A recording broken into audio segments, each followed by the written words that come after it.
I love dragons. There's a serious sense of coolness behind the myth. We all love seeing portrayals of them in media, from funny, cutesy little guys to ferocious, fire-breathing, treasure-hoarding, enormous reptilian monsters. Even within the myth, we see they have a pretty wide classification. There are all kinds of dragons that come in all kinds of shapes and sizes. I myself am aiming to create my own original monster collector RPG, and I want to have fun with the lore and ideas dragons have already set up for us. There are a lot of ideas to work with that I believe can make dragons fun and fit in with the style of game that I want to make. In fact, it's because of this broad classification of the dragon that I really do not think dragon should be a type. More specifically, I don't think it has a place as its own element with its own strengths and weaknesses, in the same way fire, water, or grass are in other RPGs, notably Pokémon. Let me explain. See, it's really no secret Game Freak took plenty of ideas and inspiration from Dragon Quest games that the Pokémon devs loved as kids. This isn't just with its visual design, but a lot of those aspects carry over to the actual game design. Now, there's absolutely nothing wrong with getting ideas from other art pieces. Game design, like any art, is derivative, and that's how innovations come to be.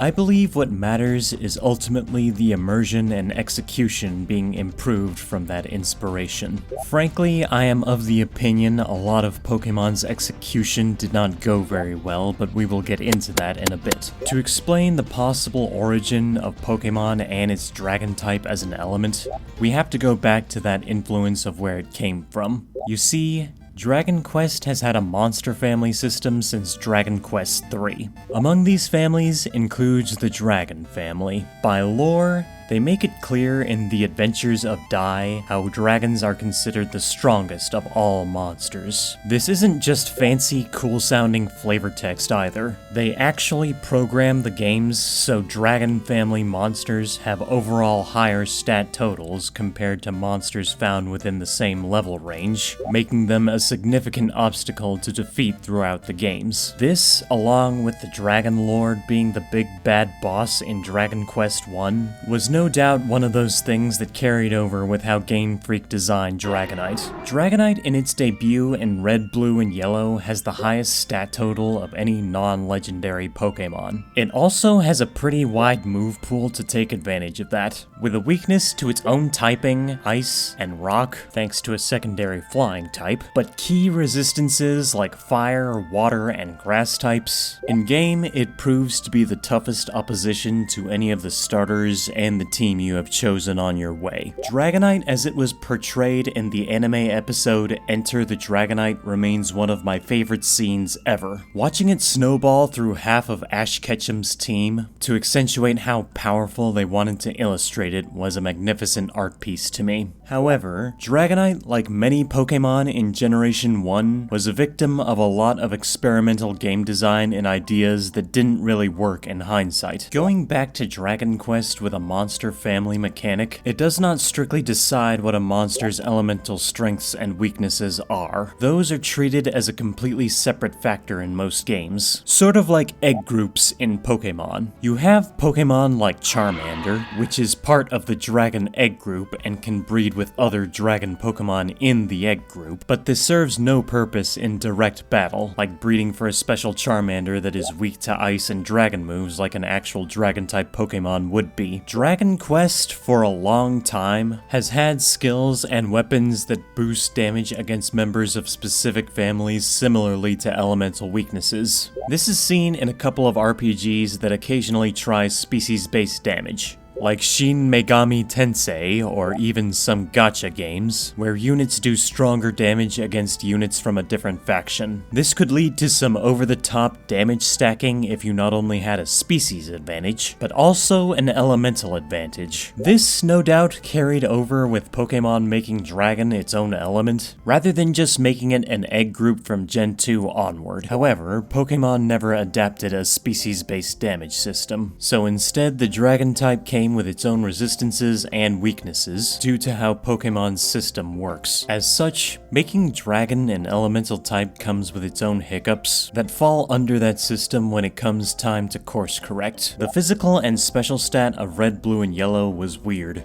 Attack moves would only use the attack or special attack stat depending on the move's type. For example, all normal, rock, or ground attacking moves use attack, and all water, fire, grass, and electric attacking moves use the special stat. The game did absolutely nothing to tell you how this worked. We only know now through third-party information resources.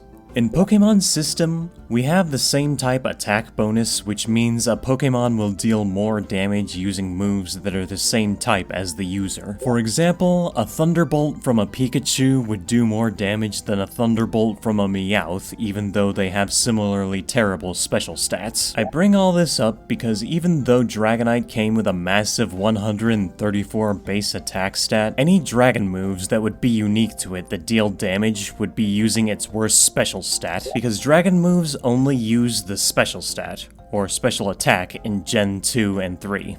As if that was not bad enough, the only Dragon move that existed in Gen 1 was Dragon Rage.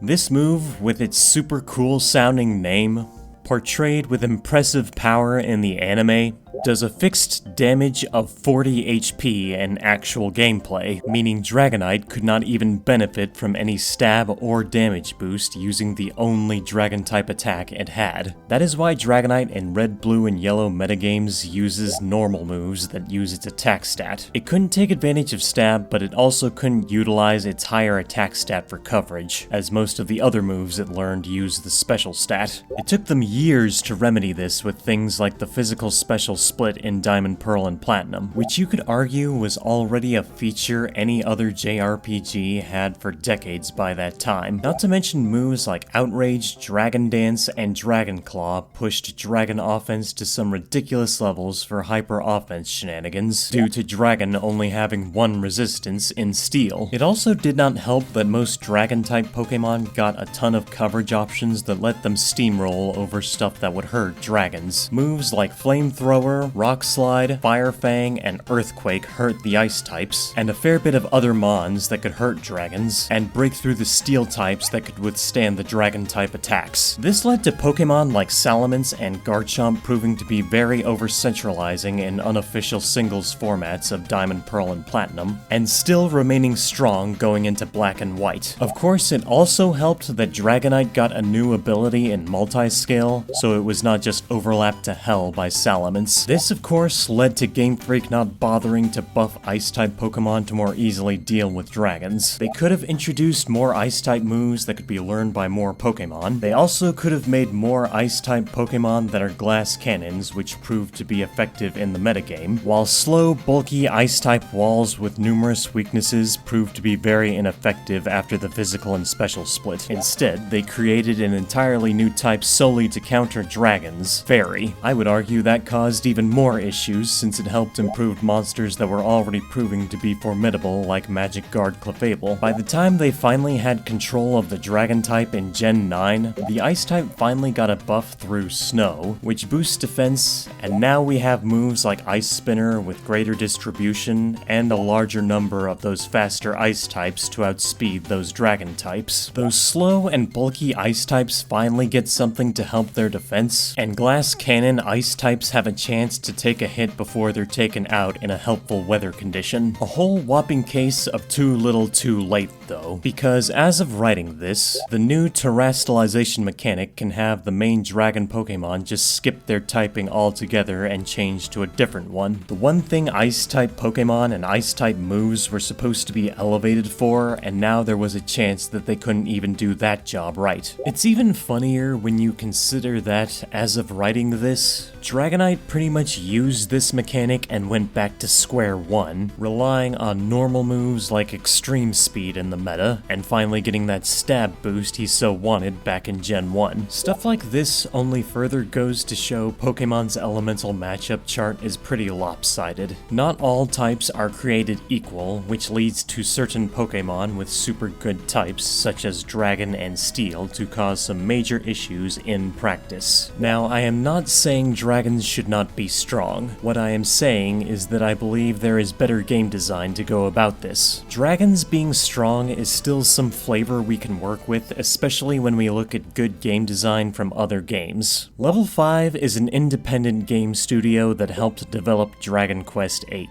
That, of course, went a long way with Dragon Quest's transition to 3D. However, that did not stop Level 5 from innovating on their own ideas for games, specifically with the monster collector Ni no Kuni: Wrath of the White Witch. In this game, much like Dragon Quest, monsters are grouped into families. Of course, among those families is its own dragon family, Dracones. One of such members follows a similar game design trope to Dragonite. Catastroceros requires you to go out of your way to find a Dinoceros and deal with its slow level up growth, but it's worth it due to it having the highest strength stat in the game. However, it is not just about getting the monster to get the most bang for your buck. There is team building. See, each monster family has compatibility with different playable characters in Ni no Kuni. With compatibility, you get a 10% buff to all your monster's stats provided they are used by a compatible character. Now, 10% does not sound like much, but basic math dictates that 10% added onto a big number is a way bigger number. This essentially encourages more intelligent team building. Luckily, our protagonist Oliver has a compatibility with Dracones, so you can have him use dragon monsters and easily get rewarded for it. Ni no Kuni was not the only monster collector Level 5 was able to show innovation with. Years later, they would do a similar family system in the Yokai Watch series. Now, Yokai Watch's families, or tribes as they are called, are pretty broad. They are more descriptors than biological, using words like charming, heartful, or shady to classify monsters. Or Purichi, meaning pretty, Poka Poka, meaning warm, and Usurakage, meaning elusive in the original Japanese. What really matters, however, is that this system also heavily encourages a lot of smart or creative team builds. I went over this in my competitive video essay, but let's recap. In Yokai Watch 1 and 2, when two monsters of the same tribe are next to each other on the wheel, both monsters would get a 10% buff to the stat each tribe specialized in. In Yokai Watch 3, they changed this cause the system became more open. Now the requirements are 3 yokai of a tribe on a team to get the buff, but the buff will apply to the entire team. Not only does this allow each tribe its own personality and flavor, but also in gameplay. There are dragon-themed monsters in Yokai Watch, but they are not part of a dragon type or element. They are mostly part of Slippery, which specializes in dodging debuffs, which is actually a pretty bad perk. Of course, that did not stop certain dragons from being strong and meta-prevalent anyway, like Mython, Eldorado, and Dragon. Even if Dragon was a type of element in Yokai Watch similar to Pokémon or even Monster Hunter, it would probably still follow the same trend as Yokai Watch's other elemental strengths and weaknesses, like only resisting fire and itself while being only weak to ice. Yokai Watch's elemental matchups, like other RPGs with such elements, may be simple, but this simplicity makes for a much better comprehensible balance and allows room for more flexibility when it comes to designing characters with it in mind. Now, there is another JRPG by Level 5 that uses a similar system. Snack World is a roguelike 3DS game ported to the Switch that uses a battle system similar to Yokai Watch Busters. That game also has a family for dragon monsters and keeps their elemental strengths and weaknesses a separate factor. It even has dedicated roles just like Yokai Watch. It's a pretty simplified system that communicates to the player how the monsters are sorted. Now that I have explained all of this, what exactly do I plan to do with all this information? Well,